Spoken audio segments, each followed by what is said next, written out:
India Sri Lanka, India Sri Lanka,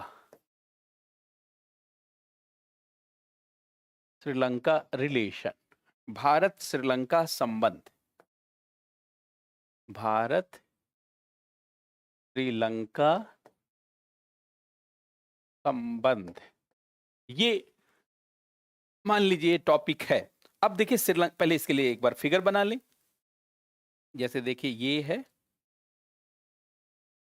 कहा जाता है श्रीलंका के बिना भारत अच्छा नहीं लगता, लेकिन इसको हम लोगों के साथ अच्छा नहीं लगता। अब ये श्रीलंका है।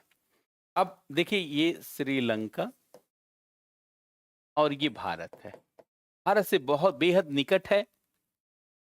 अब इसके साथ हमारे संबंधों का निर्धारण कैसे होगा? तो पड़ोसी देशों के साथ सबसे पहले संबंधों का इंपॉर्टेंस देखा जाता है कि भाई संबंध क्यों जरूरी। जैसे हमने कहा संबंध क्यों जरूरी, जरूरी। तो अब पहले तो इसकी हिंद महासागर में अवस्थिति, दूसरा जैसे हिंद महासागर में इसकी अवस्थिति, लोकेशन ऐसा है कि जरूरी है।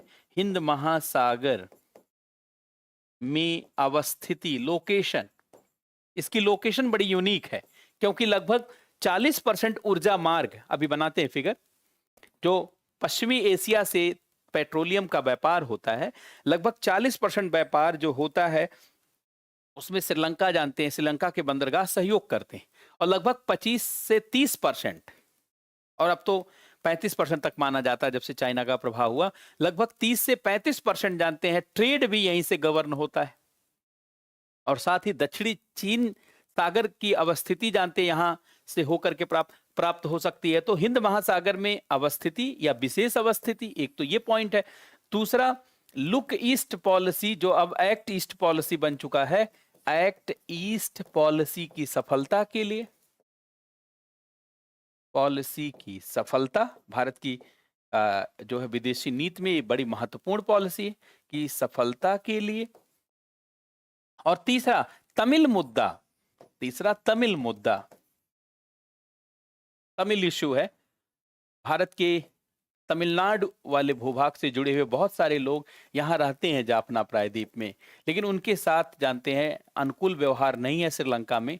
संविधान के अंतर्गत उन्हें अधिकार नहीं है, पूरी तरीके से एकात्मक शासन है यहाँ पर, यूनिलेटरल जानते गवर्नमेंट है। और यहाँ पर जो तमिल बाहुल्य इलाका है, उन तमिलों को बहुत सारे अधिकारों से वंचित रखा गया है, बहुत सारे मौलिक और मानव अधिकारों से वंचित रखा गया है। और वो मुद्दा हमारे लिए बहुत महत्वपूर्ण है क्योंकि इससे हमारे तमिलनाडु की राजनीति प्रभावित होती है।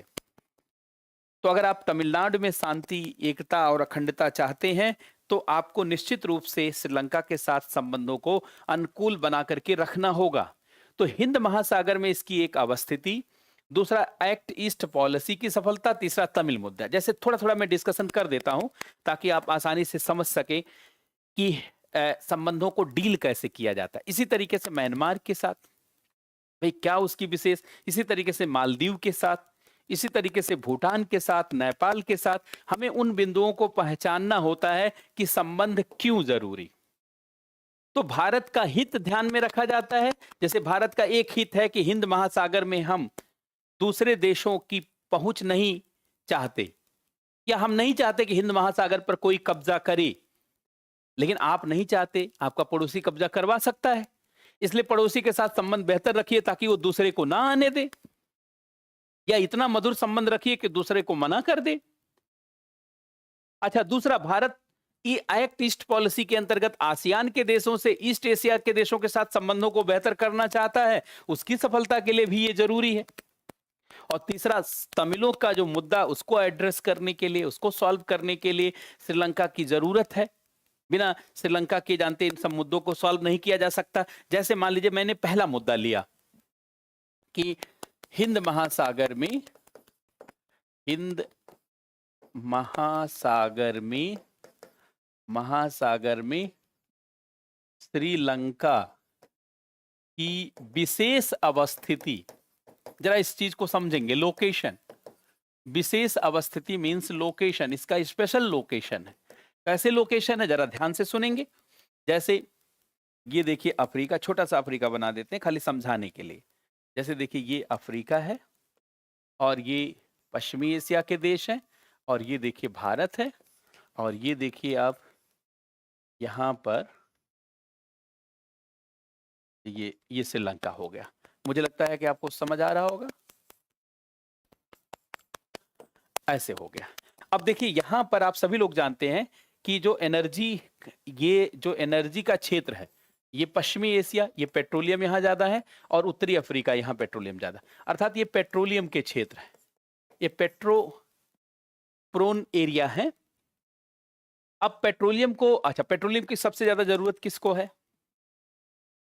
जो जितनी बड़ी अर्थव्यवस्था उसको उतनी जरूरत। जैसे अमेरिका सबसे बड़ी अर्थव्यवस्था है, लेकिन अमेरिका के पास अपना स्रोत भी है, इस नाते यहां से वो पेट्रोलियम नहीं ले जाता। लेकिन यहां से पेट्रोलियम ले जाने वाले दो लोग हैं, एक चाइना और एक जानते हैं इंडिया स्वयं ले जाता है, बाकी आसियान के देश भी ले जाते हैं। तो यहां से जब कोई भी पेट्रोलियम लेकर जाता है तो उसकी जहाज का पेट्रोलियम ले जाने वाले जहाज का पेट्रोलियम खत्म हो जाता है, तो वो यहां पर इसके बंदरगाहों का कोलंबो आदि का उपयोग करता है।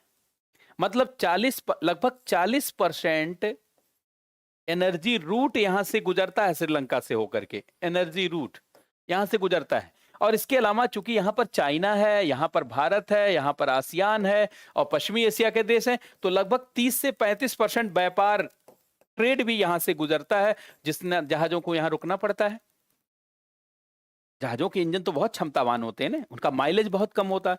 बड़ी बड़ी कार हैं, जैसे एक्सयूवी वगैरह कार है या फॉर्च्यूनर है, आप देखेंगे उनका माइलेज 8 से 10 किलोमीटर है 1 लीटर में। छोटी कार लेंगे तो 20 किलोमीटर तक का माइलेज है, 22 किलोमीटर तक का। बाइक लेंगे 60-70 किलोमीटर तक का माइलेज है। जितनी बड़ी चीज होती है उतना पेट्रोल डीजल खाती है। ऐसे में जो जहाजें हैं उनमें बहुत ज्यादा कंज्यूम होता है, जिसके नाते बहुत लंबा नहीं चला जा सकता जहाजों से, और बहुत लंबा चलेंगे तो रिस्क हो जाएगा, या तो फिर पेट्रोलियम ही भर के रखिए उसमें। इस नाते बीच बीच में जानते हैं ऐसे, जैसे यहाँ पर ये मदद करता है, यहाँ पर सिंगापुर में मदद मिल जाती है, यहाँ पर ताइवान है, यहाँ पे ऐसे बहुत देखेंगे बीच बीच में समुद्री मार्गों में कुछ देश की अवस्थिति विशेष महत्वपूर्ण है। ऐसे में यहां पर हिंद महासागर में इसकी स्थिति विशेष महत्वपूर्ण, पहला तो एनर्जी रूट के कारण, दूसरा ट्रेड रूट के कारण, और तीसरा जानते हैं यहां पर चाइना जैसा देश, रसिया जैसा देश, अमेरिका जैसा देश अपनी भूमिका को बेहतर करना चाह रहा है, अर्थात यहां पर प्रभुत्व चाहता है। तो ऐसे में श्रीलंका को लोग माध्यम बना सकते हैं। तो अगर आप संबंध उससे बेहतर नहीं रखेंगे तो बाकी देश रख लेंगे, और बाकी देश रख लेंगे जब संबंध, तो आपके लिए चुनौतियां पेश करेंगे।